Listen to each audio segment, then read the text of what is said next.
welcome back to my podcast. My name is Edith. I'm very excited to be sharing more information today and be able to share the most information that stands out in this course. Uh, it was a very interesting course. I did learn a lot from my peers and my teacher. They were able to go ahead and share a lot of information, and then I really enjoyed how we were able to discuss different assignments and discuss our different opinions. And I really liked how my peers also liked my discussions. So I very much enjoyed it when we discuss how people can be identified by DNA and other types of evidence that can be used to identify.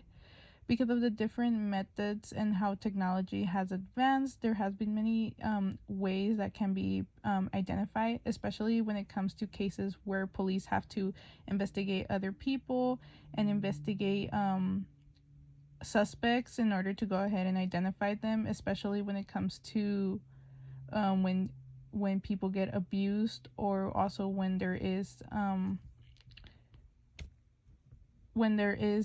also a predator being looked for. They need evidence, and they need types of different methods to be able to look for the to be able to go ahead and incarcerate these people. DNA is generally used to solve crimes in one of two ways. In cases where a suspect is identified, a sample of a person's DNA can be compared to evidence from the crime scene. The results of this comparison may help establish whether the suspect committed the crime.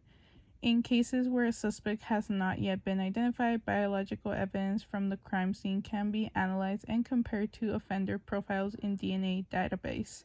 To help identify the predator, crime scenes evidence can also be linked to other crime scenes through the use of DNA database.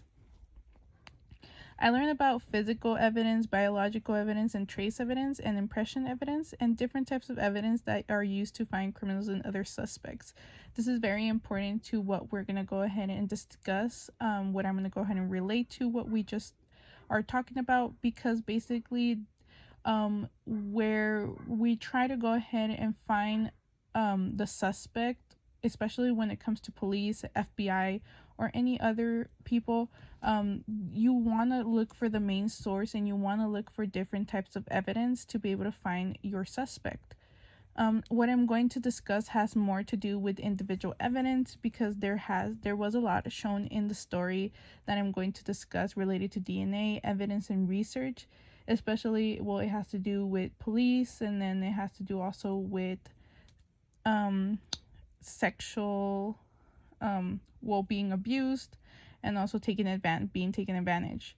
When we're talking about DNA, and if there's something we can relate to, I would relate this to the story of the Lisa McVeigh, where she was kidnapped and raped and no one would believe her, but she was brave and did an amazing thing that helped identify her suspect with leaving her DNA behind.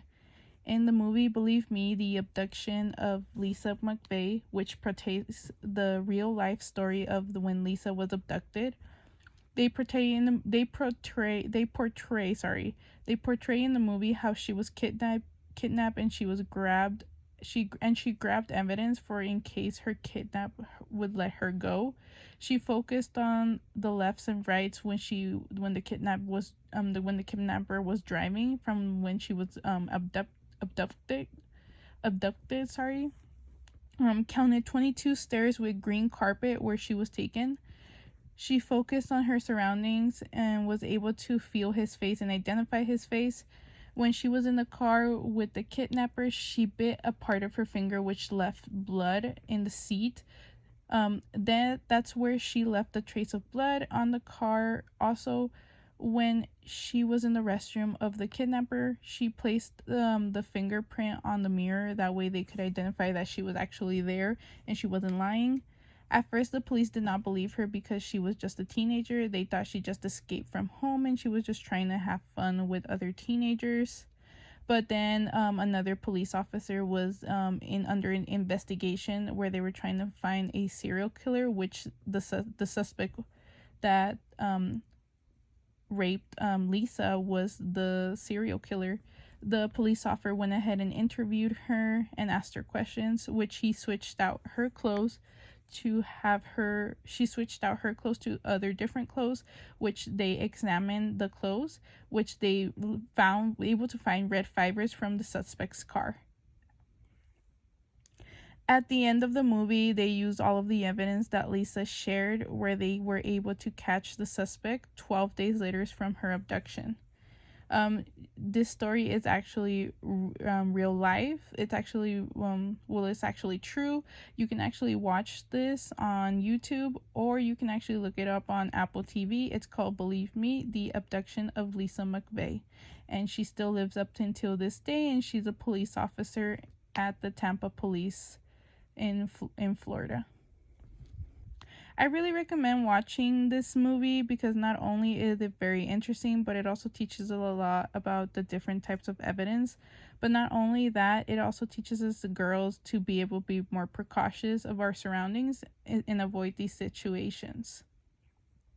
Also, in the movie, I would like to go ahead and also point out that she did have a very difficult life. It wasn't really easy for her. So when her being able to be brave enough and do all of this to leave evidence and DNA behind, which actually shows how smart and how brave she was to be able to defend herself.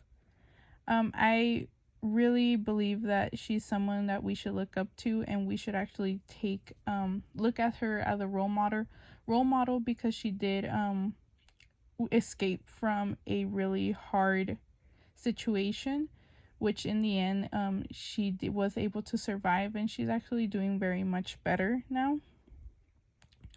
Also, I would like to go ahead and also discuss about DNA, how basically evidence and research is most important in DNA, especially when it comes to looking for different types of suspects. When in the movie, when they were trying to look for the suspect, the police officer said that because there was already 6 girls killed before Lisa, that the serial killer killed, and they all had red fibers on them from the car. So basically, when they found the red fibers from the car from the girl, they decided to, okay, so she is the one, she's alive, and she knows what happened, she knows what's going on. So the police took 6 months in order to go ahead and catch the serial killer, what this girl did in 12 days. Because again, she was in that situation. So it is important to catch all the evidence that is necessary. That way we are able to go ahead and catch these serial killers, or catch any other types of suspect. This not also goes for like serial killers or also rapists. This also goes for like people who go ahead and steal, or other criminals. It is important to catch all the evidence, so that way we can use it against them, so that way they can be punished for what they actually done. I believe DNA, especially blood, is very important, because basically you're able to identify the person, especially fingerprints. Fingerprints can also help identify the person, like the way in the story she left her fingerprint mark on the mirror, and the kidnapper didn't even notice. The kidnapper didn't even was played by the girl, which on her part was very smart.